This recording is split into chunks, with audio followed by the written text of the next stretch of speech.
আজকে আমি মাংসটা অন্যরকম রান্না করবো। অন্যদিন তো মশলাপাতি বা মশলার ভিতরে মাংসের ভিতরে মশলাটা মাটকা কতটুকু সময় রেখে দিয়ে আজকে শর্টকাটে রান্না করুন। তো শর্টকাট মাংসটা রান্না করে খেয়ে দেখি। প্রথমে কড়াইতে পেঁয়াজ দিয়েছি আর নিজের মাংসটা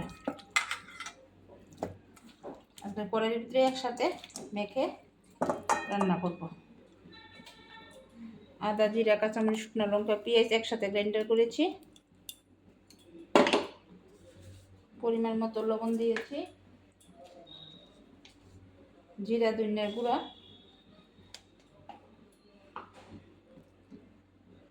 তেল, পরিমাণ মতো তেল, হলুদ গুঁড়ো নেব।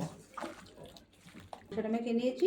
তেজপাতা রেখে দে। মাংসটা কষা কষা হয়ে গিয়েছে। একটু গরম মশলা দিয়ে নামিয়ে ফেলবো।